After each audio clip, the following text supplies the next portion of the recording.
भैरवेश्वर आदि लिंगों का महात्म्य। महादेव जी कहते हैं, पार्वती, योगेश्वरी से दक्षिण थोड़ी ही दूर पर उत्तम भैरवेश्वर का स्थान है। प्राचीन काल में देवी ने जब दैत्यों के विनाश के लिए उद्योग किया, तब मेरे स्वरूप भूत भैरव को बुलाकर दूत के कार्य पर नियुक्त किया। इसलिए उस समय उनका नाम शिवदूती हुआ।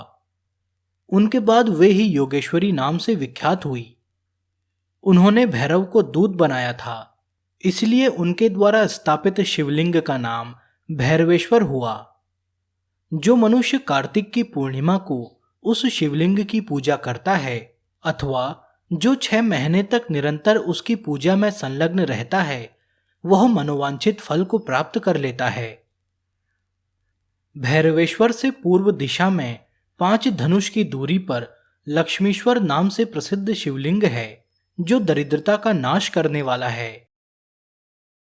जो पंचमी को विधिपूर्वक भक्तिभाव से लक्ष्मीश्वर का पूजन करता है, उसको लक्ष्मी कभी नहीं छोड़ती।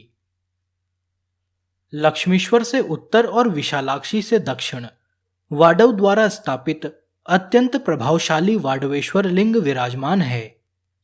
उसको दधी से स्नान कराकर विधिपूर्वक पूजा करनी चाहिए। जो मानव वहां वेदज्ञ ब्राह्मण को दही का दान करता है, वह तेजस्वी लोकों में जाता है और यात्रा का उत्तम फल पाता है। विशालाक्षी से उत्तर थोड़ी ही दूर पर देवताओं और गंधर्वों से पूजित अर्घेश्वर लिंग प्रतिष्ठित है। जो पंचामृत से स्नान कराकर अर्घेश्वर का पूजन करता है, वह 7 जन्मों तक विद्वान, शास्त्र वक्ता और सब संदेहों का निवारण करने वाला होता है। महादेवी दैत्य सूदन के पश्चिम भाग में 7 धनुष की दूरी पर कामेश्वर नामक महान लिंग है।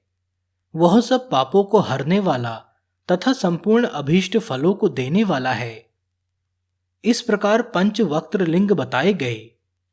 सोमेश्वर से पूर्व 60 धनुष की दूरी पर अर्थेश्वर लिंग है। जो मनुष्य उसे पंचामृत से नहलाकर विधिपूर्वक पूजन करता है, वह 7 जन्मों तक पूर्ण विद्या पाता है और शास्त्रों का उत्तम वक्ता होता है। जो पुत्रहीना स्त्री वहां नारियल चढ़ाती है, वह शीघ्र ही सबल एवं सुंदर पुत्र पाती है। जो नारी वहां लाल बत्ती से युक्त दीपक को घी से जलाकर अर्पण करती है, उसके दीपक की बत्ती में जितने तार होते हैं, उतने जन्मों तक वह सदैव सौभाग्यवती होती है। जो पराभक्ति के साथ वहां नृत्य करती है, वह दीर्घकाल तक आरोग्य, सुख और सौभाग्य से युक्त होती है। वहां स्वच्छ जल से भरा हुआ एक महान कुंड है। जो मनुष्य उसमें स्नान करता है, वह सब पातकों से छूट जाता है। जो भक्तिपूर्वक पितरों के उद्देश्य से वहां श्राद्ध करता है, वह पुण्यात्मा अपने पितरों के साथ परम पद को प्राप्त होता है। इसलिए सर्वथा प्रयत्न करके वहां श्राद्ध करना चाहिए। रात्रि में गीत, वाद्य और नृत्य आदि के आयोजन द्वारा वहां जागरण करना उचित है। वहां ब्राह्मण दंपति को पहनने के लिए वस्त्र और दक्षिणा देनी चाहिए। देवी, प्रभास क्षेत्र में जो यह तपोवन है, यह गौरी तपोवन के नाम से विख्यात है। यह सब ओर 50-50 धनुष तक फैला हुआ है। इसके मध्य भाग में सती देवी एक पैर से खड़ी होकर तपस्या में लगी थी। उस स्थान से 4 धनुष दूर ईशान कोण में गौरीश्वर लिंग है, जो पाप को दूर करने वाला है। जो मनुष्य सदा ही, विशेषतः कृष्ण पक्ष की अष्टमी को श्रद्धापूर्वक गौरीश्वर का पूजन करता है, वह सब पातकों से मुक्त हो जाता है। यहां सब पापों की शांति के लिए गौदान और अन्नदान श्रेष्ठ कहा गया है।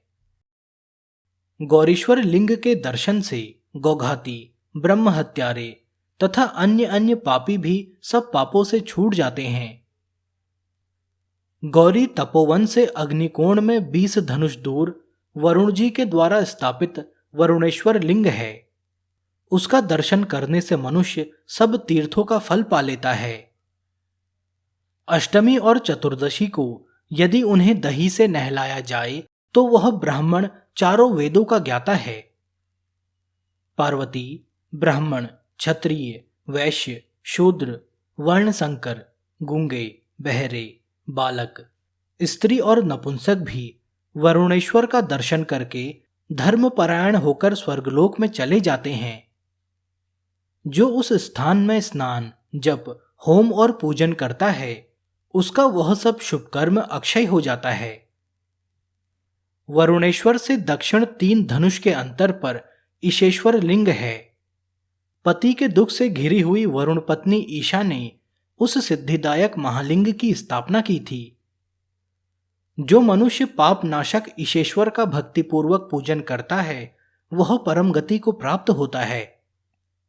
ईशेश्वर लिंग स्त्रियों के लिए सौभाग्यदाता एवं दुख दुर्भाग्य का नाशक है।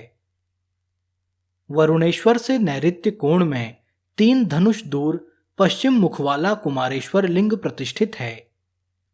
कुमार कार्तिकेय ने बड़ी भारी तपस्या करके यहां उस महालिंग की स्थापना की थी। इसी से उसका नाम कुमारेश्वर हुआ। जो मनुष्य भक्तिपूर्वक कुमारेश्वर की पूजा करता है उसे एक ही दिन में 6 मास की आराधना का फल मिल जाता है। काम, क्रोध, लोभ, राग और मात्सर्य छोड़कर ब्रह्मचर्य का पालन करते हुए इंद्रिय संयम पूर्वक एक बार अवश्य कुमारेश्वर का पूजन करना चाहिए। दैत्य सूदन के स्थान से वाव्य कोण में 30 धनुष पर शाकल्य के द्वारा पूजित शाकल्येश्वर नामक लिंग है। राजर्षि शाकल्य ने वहां बड़ी भारी तपस्या और आराधना करके मुझ महादेव का प्रत्यक्ष दर्शन पाया तथा प्रसन्न हुए मुझ महेश्वर को उस लिंग में उतारा है। पार्वती शाकल्येश्वर के दर्शन से मानवों के 7 जन्मों का पाप तत्काल नष्ट हो जाता है। अष्टमी और चतुर्दशी तिथियों को वहां दूध से शाकल्येश्वर को स्नान कराएं और क्रमशः गंध पुष्प आदि के द्वारा विधिपूर्वक उनकी पूजा करें। तीर्थ यात्रा का उत्तम फल चाहने वाले पुरुषों को वहां सुवर्ण दान करना चाहिए। सतयुग में उनका नाम भैरवेश्वर कहा गया है। फिर त्रेता में सावर्णिकेश्वर हुआ। द्वापर आने पर उन्हें गाल्वेश्वर नाम प्राप्त हुआ और अब कलयुग में उनका चौथा नाम शाकल्येश्वर हुआ। इस प्रकार उस लिंग के चारों युगों में प्रसिद्ध नाम बताए गए। इनका कीर्तन करने पर ये पापों का नाश, पुण्य की वृद्धि तथा संपूर्ण कामनाओं की पूर्ति करते हैं। इनका मंडल सब ओर से 18 धनुष का है। वह लिंग उस क्षेत्र में निवास करने वाले प्राणियों के महान पापों को भी हर लेता है। वहां जो कृमि, कीट, पतंग और पशु पक्षी हैं उनको भी वह मोक्ष प्रदान करता है।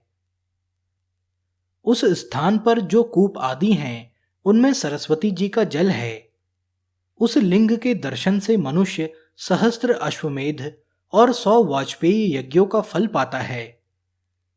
जो बुद्धिमान पुरुष चंद्र ग्रहण के अवसर पर घृत की आहुति देते हुए वहां लिंग के समीप अघोर मंत्र का जप करता है उसे मोक्ष प्राप्त होता है। यहां रहने वाले महापातकी और उपपातकी मनुष्य भी स्वर्गलोक में जाते और उत्तम सिद्धि पाते हैं। शाकल्येश्वर लिंग कामिक कहा गया है। वह इच्छानुसार फल देने वाला है।